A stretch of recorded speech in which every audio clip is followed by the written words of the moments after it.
Hello everyone, welcome to part 15 of our 5000 most expected MCQ series.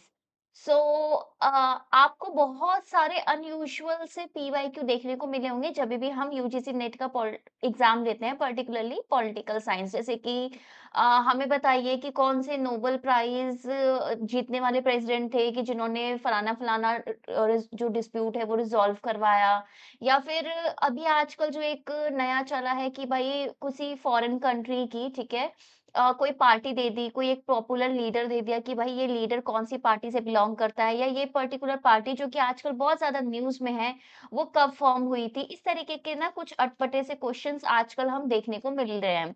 तो आज का हमारा जो टॉपिक है वो इसी सारे अटपटे से क्वेश्चन से रिलेटेड है, जो डिटेल में क्वेश्चन पूछ लेते हैं। चाहे तो वो कॉन्स्टिट्यूशन के अंदर से कुछ एक क्लॉज निकाल के पूछ लिया, ठीक है, या फिर कुछ एक अनयूजुअल सा एमसीक्यू पूछ लिया रिगार्डिंग की पार्ट पॉलिटिक्स वगैरह। तो ये आज हम कवर करने वाले हैं, और यही आपकी सबसे ज्यादा सिली मिस्टेक होती है, यही जो आपके होते हैं वो डिसाइडिंग फैक्टर होता है, बिकॉज अभी कट ऑफ बहुत ज्यादा जा रही है। और इतनी ज्यादा कट ऑफ में हमें बहुत ज्यादा 80 से भी ज्यादा अगर 100 में से पॉलिटिकल साइंस के क्वेश्चन ठीक करने हैं ऑब्वियसली, तो हमें इन सब चीजों पे ज्यादा ध्यान देना पड़ेगा। तो उसी पर्सपेक्टिव से आज का लेक्चर हम करने वाले हैं।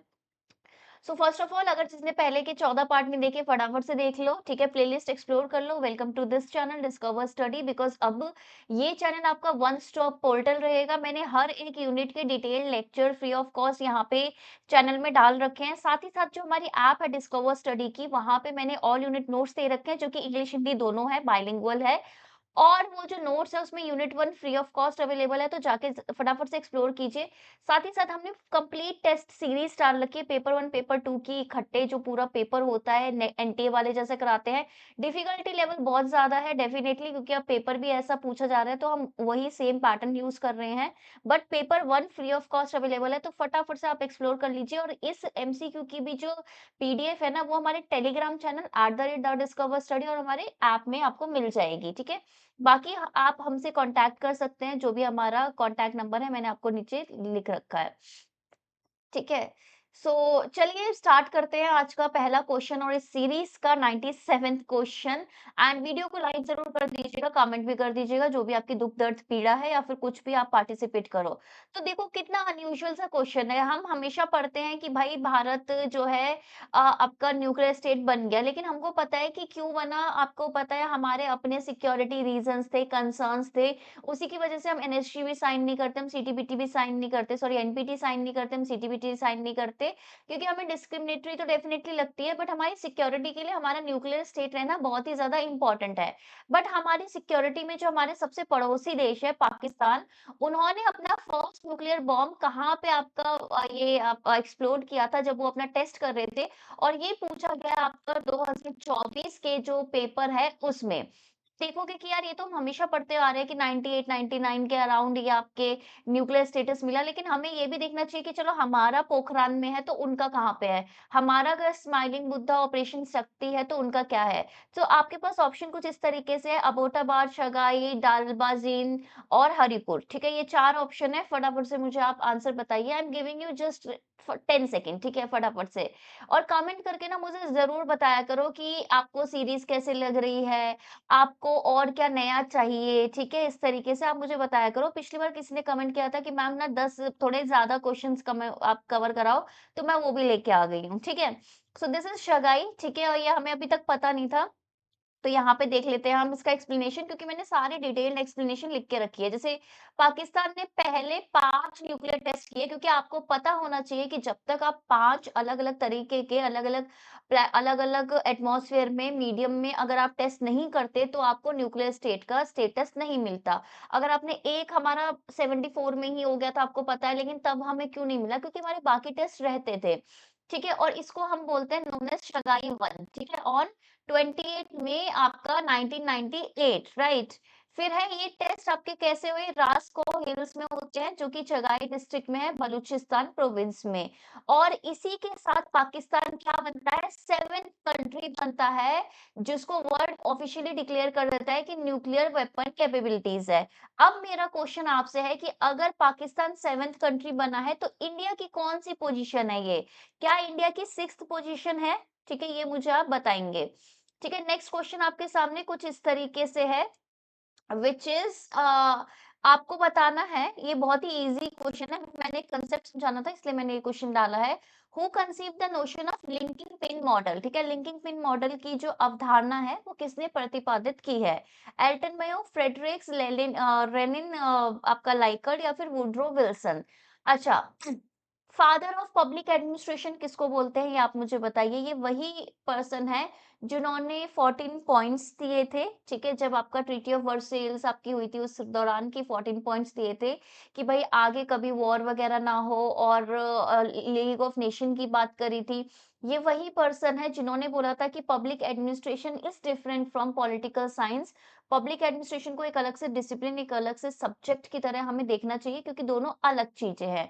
So this is Woodrow Wilson जो मैं क्वेश्चन पूछ रही हूँ, लेकिन ये इधर जो क्वेश्चन दे रखा है लिंकिंग पिन मॉडल किसने दिया है, विच इज रेनिन लाइकर्ट। ठीक है, रेनिन लाइकर्ट नहीं, लेरेंसिस लाइकर्ट। ठीक है, वही मैं सोचू कुछ तो गड़बड़ हो रही है मेरे प्रोनाउंसिएशन में, लिखा ही गलत है, रेंसिस लाइकर्ट है। सो ये इन्होंने American social psychologist Francis Likert ने ये मॉडल दिया था।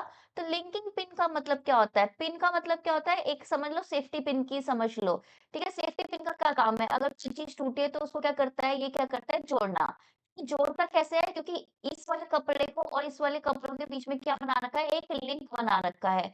तो ये मॉडल इसी पे आधारित है। इसमें बोल रखा है कि देखो, हमें पता है कि कभी भी कोई ऑर्गेनाइजेशन होता है तो उसमें ना बहुत सारे ओवरलैपिंग वर्क यूनिट्स होती है कि बहुत अलग-अलग तरीके के काम होते हैं। जैसे आपके पास फाइनेंस डिपार्टमेंट होगा, आपके पास टेक डिपार्टमेंट होगा, आपके पास एचआर डिपार्टमेंट होगा, आपके पास मार्केटिंग होगा, ठीक है? आपके पास इनोवेशन होगा। ऐसे बहुत सारे वेरियस अलग-अलग यूनिट होते हैं। हर एक यूनिट में हमको पता है हर एक यूनिट में स्टाफ होता है, ओवरलैपिंग सेम तरीके का वर्क भी होता है, अलग तरीके का वर्क भी होता है।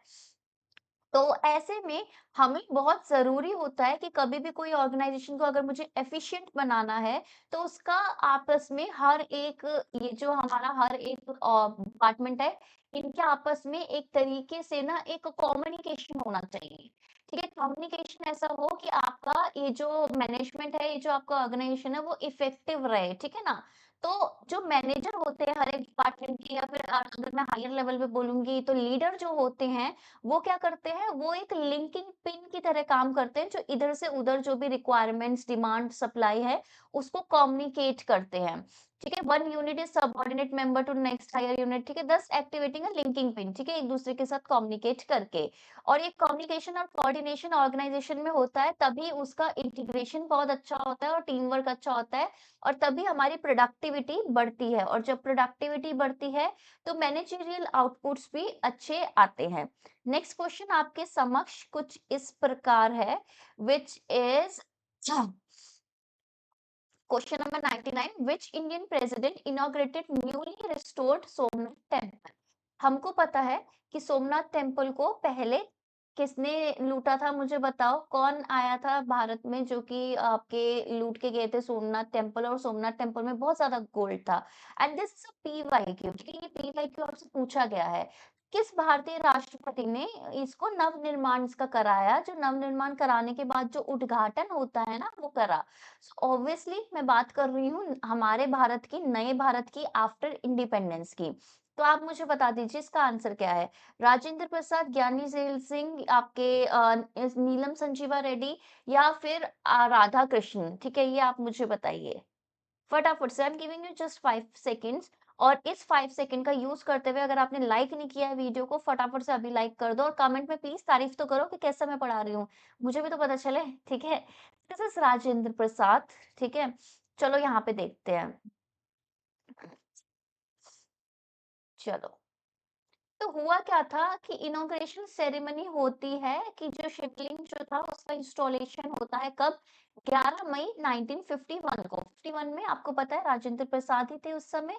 ठीक है, और ये प्रोजेक्ट बेसिकली टेम्पल रिकंस्ट्रक्शन का कौन स्टार्ट कराने का, कौन इनिशिएशन लेता है कि हाँ कि ऐसा होना चाहिए, इसको स्टार्ट होना चाहिए? सरदार वल्लभ भाई पटेल इंडिया के इंडिपेंडेंस के बाद ये बोलते हैं कि नहीं नहीं, इस टेम्पल को रिस्टोर करना चाहिए। अब ये टेम्पल कहाँ है? ये प्रभास वतन जो कि वेरावल में गुजरात में है, वो वहां पे है। ठीक है ना, ये मैंने आपको लोकेशन भी बता दी। नेक्स्ट को, क्योंकि पहले आपसे पीवाईक्यू का पार्ट बन चुका है ये क्वेश्चन, तो इससे रिलेटेड कुछ भी पूछा जा सकता है, इसलिए मैंने आपको एक्स्ट्रा इन्फॉर्मेशन भी दे दिया। नेक्स्ट क्वेश्चन आपके पास ये रहा, question number 100, which is your question number 4। Which article of the Indian constitution makes special provision for the administration of certain areas और शेड्यूल्ड एरियाज? देखिए, ये बार बार न्यूज में रहता है, करंट अफेयर का पार्ट है ये वाला, शेड्यूल्ड एरियाज बार बार शब्द आता है, और हमारा इंडियन कॉन्स्टिट्यूशन हमारे सिलेबस का भी पार्ट है। तो ऐसे कोई भी चीजें होती है जो करंट में रहती है, ठीक है, और वो हमारे सिलेबस का पार्ट होती है, तो वो पूछ लेते हैं। स्पेसिफिकली जब इंडियन कॉन्स्टिट्यूशन के आर्टिकल होते हैं, ठीक है ना, तो पूछा गया है कि भारत के संविधान में कौन सा अनुच्छेद है जो कि अनुसूचित क्षेत्र नामक कुल क्षेत्रों को प्रकाशन को मतलब बेसिकली बात करता है, ठीक है, इन सब के प्रशासन के लिए विशेष प्रावधान करता है। तो मुझे बताओ, आर्टिकल 249, आर्टिकल 244 का फर्स्ट, आर्टिकल 253 और आर्टिकल 259। अच्छा, अगर आपने इंडियन कॉन्स्टिट्यूशन बहुत अच्छे से पढ़ा होगा, और स्पेशली जो मेरे लेक्चर्स थे सेंट्रल स्टेट रिलेशंस, ठीक है ना, सेंट्रल स्टेट रिलेशंस अगर मैं आपने पढ़े होंगे तो आपको पता है मैंने लेजिस्लेटिव, एडमिनिस्ट्रेटिव और आपके फाइनेंशियल रिलेशंस अलग-अलग आर्टिकल के बेसिस में करा रखे हैं। और हमको पता है आर्टिकल नंबर 245 से आर्टिकल नंबर 255 तक सेंट्रल स्टेट रिलेशंस ही है। यानी कि जहाँ पे अगर सेंट्रल स्टेट रिलेशन है, तो यहाँ पे शेड्यूल एरियाज का मेंशन नहीं होगा, और 249 और 250 ये दोनों इसी श्रेणी में आते हैं, तो ये दोनों तो बिल्कुल भी नहीं है। अब बात आ जाती है 259। अब मुझे बताओ 259 या 244 का वन। ठीक है, अब हमने दो एलिमिनेट कर लिए, अब हमारे पास सही आंसर देने के चांसेस कितने हो गए? 50-50। इसका आंसर है 244 का वन। तो ये तो मैंने आपको बता दिया कि ठीक है, यहाँ पे आपका इस आर्टिकल में मेंशन है, बट एग्जैक्टली क्या मेंशन है वो देख लेते हैं। देखिए, जो भारतीय संविधान का अनुच्छेद 244 है, ठीक है, वो बताता है कि जो शेड्यूल्ड एरियाज है, अनुसूचित जो क्षेत्र है, और जो आपके जनजाति क्षेत्र है, ट्राइबल एरियाज है, उनका एडमिनिस्ट्रेशन, उनका प्रशासन कैसे होना चाहिए। अब वो कैसे बताता है? देखो, आर्टिकल 244 के फर्स्ट क्लॉज में लिखा हुआ है, ठीक है, कि स्पेसिफिकली बोल रखा है कि स्टेट को कि आप एक काम करो, फिफ्थ शेड्यूल आप क्या करोगे, जैसे हमको पता है फिफ्थ और सिक्स्थ शेड्यूल आपका अप्लाई करता है, ठीक है, इन सारे एरियाज में। इन्होंने बोला कि ये जितने भी एरियाज हमने आइडेंटिफाई किए हैं, शेड्यूल एरियाज, ट्राइबल एरियाज, उनको हम क्या करेंगे, उन पे कौन सा शेड्यूल लागू होगा? उन पे फिफ्थ शेड्यूल लागू होगा, ठीक है, किस लिए? एडमिनिस्ट्रेशन के लिए और कंट्रोल के लिए, ठीक है ना। और मैंने स्पेसिफिकली वीडियो भी बना रखी है, मैं आई टैब में डाल दूंगी, जिसमें मैंने difference between fifth and sixth schedule देख रखा है, ठीक है। और इन्होंने बोला है, लेकिन कुछ 4 स्टेट इन्होंने छोड़ दिए, असम, मेघालय, त्रिपुरा और आपका मिज़ोरम। ये आपके 5th शेड्यूल में नहीं जाएँगे। इसका रीज़न क्यों है? क्योंकि इनको डाला है इन्होंने 6th शेड्यूल में, ठीक है? 6th शेड्यूल में ज़्यादा ऑटोनॉमी मिलती है as compare to 5th schedule, ठीक है? ये ध्यान रखना, और इसका कंपैरिज़न मैं वीडियो ऊपर लगा रही हूँ, उसको देख लेना। ठीक है, तो 5th शेड्यूल स्पेसिफिक फ्रेमवर्क बनाता है कि भाई इनका अलग से एडमिनिस्ट्रेशन होगा, ट्रेडिशनल तरीके से गवर्नेंस, जस्टिस कैसे होगा, कस्टमरी लॉ, कल्चरल इनके जो आउटपुट, मतलब जो भी कल्चरल और इकोनॉमिक इंटरेस्ट है ट्राइबल पीपल के, वो आपके सुरक्षित रहने चाहिए, उस पे सारे प्रावधान इस पे लिखे गए हैं, और ये आर्टिकल 244 से रिलेटेड है, ये ध्यान रखना। आपके पास ये क्वेश्चन इस तरीके से भी पूछा जा सकता है कि 5th शेड्यूल कौन से आर्टिकल में मेंशन है, तो भी उसका आंसर आर्टिकल नंबर 244 ही होगा। नाउ नेक्स्ट क्वेश्चन, यही क्वेश्चन की मैं बात कर रही थी कि आजकल ना करंट अफेयर के बेसिस में ऐसे क्वेश्चन पूछ रहे हैं, विच इज वेरी अनयूजुअल, कि आपसे पूछा गया है कि भाई democratic party of the United state है ना, वो कब स्टैब्लिश हुई है। तरीके से तो इस क्वेश्चन का मतलब नहीं बनता, ठीक है, लेकिन स्टिल क्योंकि उस समय इलेक्शन, पिछले साल की बात है, इलेक्शन वगैरह ये सब बहुत सारी चीजें न्यूज में थी, तो आपसे पूछ लिया गया, ठीक है, तो यही आपका इस तरीके से ही पूछते हैं, तो विच इज क्या 1828 है क्या, मुझे बताइए। ठीक है, एंड मुझे पता है आप बता ही नहीं पाओगे, तो इसलिए इसमें देख लेते हैं।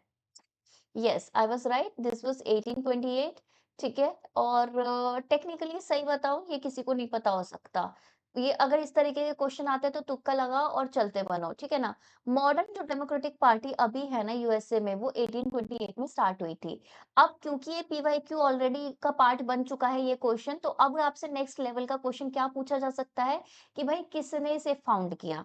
तो ये फाउंड की गई थी आपके एंड्रू जैक्सन के द्वारा, ठीक है, और उनके आपके फॉलोअर्स के द्वारा कब 1824 के प्रेसिडेंशियल इलेक्शन के बाद, बहुत कंट्रोवर्शियल था, ठीक है ना। One of the two major contemporary parties है, हमको पता है यूएस की, और ये ओल्डेस्ट एक्टिव पॉलिटिकल पार्टी मानी जाती है पूरी दुनिया की, पूरे वर्ल्ड की, ठीक है, इसलिए इम्पोर्टेंट है। और पहले ये डेमोक्रेटिक रिपब्लिक पार्टी होती थी और अब ये डेमोक्रेटिक पार्टी में तब्दील हुई है, जैसे कि हमारा पहले जनसंघ होता था फिर देन बीजेपी, तो इस तरीके से इसका भी इवोल्यूशन हुआ है। ठीक है, नेक्स्ट क्वेश्चन की तरफ चलते हैं। आई होप आपको एक्सप्लेनेशन अच्छी लग रही होगी। ठीक है, अब एक और ऐसा क्वेश्चन जो कि करंट का है, ठीक है, which is question number 162, which American president got Nobel prize for peace, यानी कि नोबेल पीस प्राइज मिला है किसको, ठीक है, फॉर हिज एफर्ट्स, ठीक है, क्योंकि उन्होंने एफर्ट केस में किए थे, मीडिएशन किया था। मीडिएशन क्या होता है, एक तरीके से डिस्प्यूट रेजोल्यूशन का तरीका होता है, जिसमें थर्ड पार्टी आती है और दो लोगों के बीच में समझौता करवाती है, ठीक है ना। और मीडिएशन और आर्बिट्रेशन थोड़ा डिफरेंट है, क्योंकि आर्बिट्रेशन में अवार्ड मिलता है जो कि मानना पड़ता है, ठीक है, मीडिएशन का थोड़ा अलग सिनेरियो है। किसके बीच में, जापान और रशिया के बीच में। ऑप्शन कुछ इस तरीके से कि Ronald Reagan, John F Kennedy, George W Bush और थियोडोर रूजवेल्ट, ठीक है, आप मुझे बताइए कि कौन से आपको सही आपको ऑप्शन लग रहे हैं। दिस इज थियोडोर रूजवेल्ट, ठीक है। अब देखो, हमको पता है, अब नोबेल पीस प्राइज के बारे में क्वेश्चन आया है, तो नोबेल पीस प्राइज और भी प्रेसिडेंट को मिल चुका है, जैसे कि बराक ओबामा को भी मिल चुका है, और आपके कौन से एक इजिप्शियन प्रेसिडेंट को भी एक बार मिला था, ठीक है, वो किस क्यों मिला था वो भी आप देख लीजिए, ठीक है। इस तरीके से अब हमें पता है कि इन्होंने पूछ ही लिया है ये क्वेश्चन, तो इस तरीके से हम प्रिपेयर करते हैं कि देखो पूरे वैक्यूम में पूछ रखा है, तो आगे भी घुमा के पूछ सकते हैं। थियोडोर रूज़वेल्ट को नोबेल प्राइज कब मिला था, ये वाला पीस प्राइज 1906 में। इनको क्यों मिला था, क्योंकि रशिया और जापान का जो वॉर हुआ था 1904 से 1905 में, उसमें इन्होंने मीडिएशन करा के समझौता कराया था। और ये समझौता ऐसा हुआ था कि एक ट्रीटी साइन हुई थी, ट्रीटी ऑफ पोर्ट्समाउथ। ये ट्रीटी भी पूछी जा सकती है, because now it's a part of your PYQ. कब साइन हुई थी, सितंबर 1905 में। और ये पहले सिटिंग प्राइम मिनिस्टर प्रेसिडेंट थे, कि उस समय प्रेसिडेंट होते हुए इनको ये अवार्ड मिला है। अदरवाइज कईयों को बाद में मिलता है, पहले मिलता है, तो वो वाला सिनेरियो एकदम अलग है, ठीक है, ये ध्यान रखना। नेक्स्ट क्वेश्चन आपके सामने ये था, हु प्रपोज, ठीक है, किसने प्रपोज किया चौखंबा मॉडल ऑफ डिसेंट्रलाइजेशन, विकेंद्रीकरण का चौखंबा मॉडल किसने प्रस्तावित किया था, मुझे बताओ। राम मनोहर लोहिया, जयप्रकाश नारायण, जवाहरलाल नेहरू या बी आर अम्बेडकर। बहुत ही इजी है। सो चौकम्बा मॉडल क्या है कि विकेंद्रीकरण का मतलब क्या होता है कि जो पावर है ना, पावर आपकी, आप क्या करते हो, आपको डेलीगेट करते हो, ठीक है ना, पावर आप नीचे देखते हो, एक हायर अथॉरिटी से एक लोअर अथॉरिटी पे पावर देते हो, so that कि थोड़ी रिस्पॉन्सिबिलिटी कम हो, सो दैट आपका वहां पे ऑन ग्राउंड काम हो सके, रिस्पॉन्सिबिलिटी हो सके, वहां पे अकाउंटेबिलिटी हो सके। दिस इज आरएमएल, ठीक है। और ऑप्शन आपके पास ये है, ठीक है, सॉरी, ऑप्शन कह रही हूँ, एक्सप्लेनेशन आपके पास ये है कि ये आपका लीडर राम मनोहर लोहिया लेके आए थे, ठीक है, और इन्होंने 4 पिलर बताए थे, किसी भी स्टेट स्ट्रक्चर के 4 पिलर होते हैं। सबसे छोटा लेवल पे इन्होंने बोला था कि विलेज होता है, गांव होता है, उससे ऊपर आपका डिस्ट्रिक्ट होता है, ठीक है, जिला, उसके ऊपर आपका राज्य यानी कि स्टेट होता है, एंड चौथे हाईएस्ट लेवल पे आपका सेंट्रल लेवल होता है, जो केंद्र होता है। कोर आइडिया क्या था कि हम ना ऐसी डेमोक्रेसी लेके आए जो कि ग्रास रूट लेवल पे काम करे, क्योंकि जब उनके पास पावर होगी ग्रास रूट लेवल पे, उनको उनको अपने इश्यूज बेहतर पता है, तभी वो आपके उन इश्यूज को रिजॉल्व कर पाएंगे, और ऐसे हम एम्पावर कर सकते हैं, सशक्तिकरण कर सकते हैं लोकल बॉडीज का, ठीक है, इस तरीके से। नेक्स्ट आ जाता है आपके पास क्वेश्चन नंबर 104। इसमें बहुत ही सिंपल क्वेश्चन है, पूछा ये क्या है, in which year Swami Vivekananda founded periodical Brahmavadin to teach Vedanta. सबसे पहले पूछा गया, देखो स्वामी विवेकानंद आपको पता है वेदांता पढ़ाते थे। वेदांता का मतलब क्या है, एंड ऑफ वेदास, यानी कि जितनी भी समरी ऑफ वेदा है, टीचिंग्स ऑफ वेदा, एक इसमें न्यू वेदांता बेसिकली पढ़ाते थे ये। आज के मॉडर्न कंटेक्स्ट में, जो उस समय कंटेक्स्ट था, उस कंटेक्स्ट में वेद किस तरीके से इंप्लीमेंट होते हैं वो पढ़ाते थे, राइट। तो इन्होंने पढ़ाने के लिए प्रॉपर पीरियोडिकल, एक होता है ना कि जैसे साप्ताहिक वगैरह, एक पर्टिकुलर टाइम पीरियड पे एक मैगज़ीन काइंड ऑफ आती है ब्रह्मादि, वो इन्होंने इंट्रोड्यूस की कि चलो अब मैं इससे पढ़ाऊँगा, ठीक है ना? ये तो ये पूछा गया है कि ये ब्रह्मादिन कब स्टार्ट की है? 1895, 1897, 1890 या 1901? आपको पता है स्वामी विवेकानंद का एक पर्टिकुलर मठ भी है और एक पर्टिकुलर ऑर्गेनाइजेशन है, वो कहाँ है, कौन से ईयर में आया था, वो भी क्वेश्चन पूछा जाता है, तो वो आप मुझे ऑप्शंस में बता सकते हैं। This is 1895 I guess. Let's see, yes it's 1895। अब ये क्वेश्चन ऑलरेडी पूछ के लिया गया है, तो उसकी डिटेल देख लेते हैं। ब्रह्मवादी जो आपके पास ये पीरियोडिकल है, ठीक है?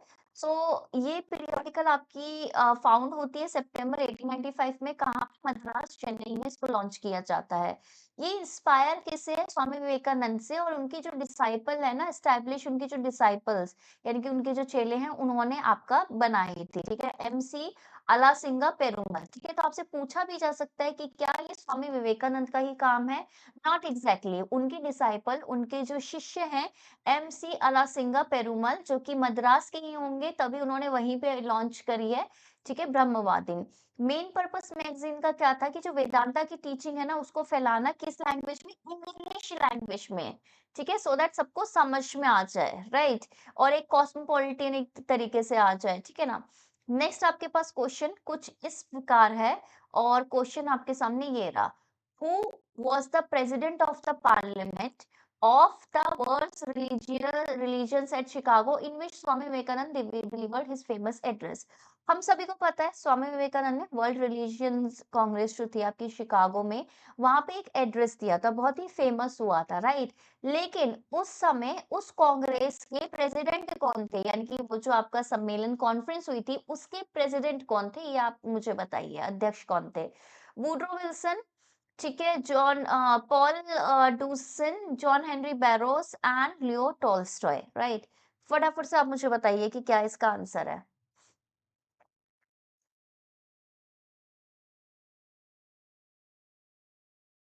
लाइक कर दो भाई, जिसने नहीं किया अभी तक, और कमेंट भी कर दो, कमेंट करके बताओ, तारीफ करो हमारी, ठीक है? दिस इज बैरो और नॉट? चलो देख लेते हैं। यस, बैरो। ओ, इसको लगाया है। ठीक है, चलो। सो जॉन हेनरी बैरोस, ठीक है, आपके अमेरिकन क्लर्जीमैन, ठीक है, हैं और चेयरमैन थे general committee of the parliament, इसके 1893 में जो हुई थी। इसका ईयर भी पूछा जाता है। क्यों फेमस है? क्योंकि यहाँ पे इन्होंने वेदांता की टीचिंग को और किस तरीके से इंडियन कल्चर रिच है और किस तरीके से आपका वेस्टर्न वैल्यूज के साथ वो फिट बैठता है, वेस्टर्न वैल्यूज को हमारी वैल्यूज पे अडॉप्ट कर लीजिए, उस तरीके से कहीं ना कहीं इन्होंने बात करी थी। तो इनका फेमस स्पीच थी, स्टार्टिंग इन्होंने क्या किया था? अमेरिका के मेरे भाइयों और बहनों, ठीक है, इस इससे, तो इसलिए भी बहुत ज़्यादा फेमस हो गया थे, ठीक है ना? अब नेक्स्ट क्वेश्चन आज की सीरीज का ये रहा आपके पास। Who wrote the book? Books and author तो डेफिनेटली डेली करना बनता ही है। तो मुझे बताओ कि who wrote the book democracy, bureaucracy and hypocrisy? ठीक है, डेमोक्रेसी ऑब्वियसली लोकतंत्र, ब्यूरोक्रेसी आपको पता है, ठीक है, जो ब्यूरोक्रेट्स होते हैं, ठीक है, और उसके बाद आपका तीसरा हिपोक्रेसी यानी कि दोगलापन, ठीक है? तो इस तरीके से एक बुक लिखी गई है, किसने लिखी है? फ्रेडरिक्स ड्वाइट वॉल्टो, रेंसिस लाइकर्ड है एंड अब्राहम मास्लो। फटाफट से बता दो, और जिसने भी ऐप डाउनलोड नहीं किया, ऐप डाउनलोड कर दो, गूगल रिव्यू जरूर दे देना आपका। ऐप के अंदर भी रिव्यूज होते हैं, वो भी दे दिया करो, मुझे बताया तो करो आपको कैसा लग रहा है मेरा कंटेंट, ठीक है? मुझे पता ही नहीं चलेगा तो मैं कैसे नया लेके आऊंगी। दिस इज ड्वाइट वॉल्डो, ठीक है? अब बात करते हैं नेक्स्ट। ये जो बुक है डेमोक्रेसी, ब्यूरोक्रेसी, हिपोक्रेसी, ये American public administration scholar डॉइट Waldo की तरफ लिखी गई है। इन्होंने क्या इसमें लिखा है? इन्होंने लिखा है कि भाई देखो, हमेशा एक टेंशन सी रहती है डेमोक्रेटिक आइडियल्स में कि डेमोक्रेसी आपके ऊपर है या फिर ब्यूरोक्रेटिक प्रैक्टिसेस ऊपर है, ठीक है? यानी कि लोकतांत्रिक आदर्श बनाम नौकरशाही अभ्यास, इस पे एक ना एक रेस सी लगी होती है, और वही इन्होंने इस बुक में कवर किया है। So that's it for the day. Like जरूर कर देना, मुझे बताना कैसा लगा लेक्चर, और मुझे ये भी बताना कि नेक्स्ट वीडियो में आपको कौन सा टॉपिक करना है। आज मैंने थोड़ा टॉपिक से हटके मैंने वो सारे थोड़े कंटेंट लिया जो कि मुझे लगता है कि करंट अफेयर के कंटेक्स्ट से पूछे जाते हैं, या फिर जिसमें मुझे लगता है कि आपको दिक्कत होती है, या फिर जो मुझे लगा कि यार अच्छा यार, ये वाला जो चीजें हैं ये आपके बार बार मतलब अब इसमें नेक्स्ट पीवाई अब ये पीवाईक्यू का पार्ट है तो नेक्स्ट चीज़ें पूछ सकते हैं, वो सारे क्वेश्चंस आज मैंने कवर कर लिए हैं। एंड सीरीज़ को बहुत सारा प्यार दो, हर एक वीडियो लेक्चर जो आप देखते हो, लाइक और कमेंट किया करो और सारी प्लेलिस्ट एक्सप्लोर करो, वहाँ पे बहुत सारा मटेरियल है हमारा। And bye bye, take care, have a nice day, all the very best. कोई भी दिक्कत हो आप मुझसे रीच आउट कर सकते हो।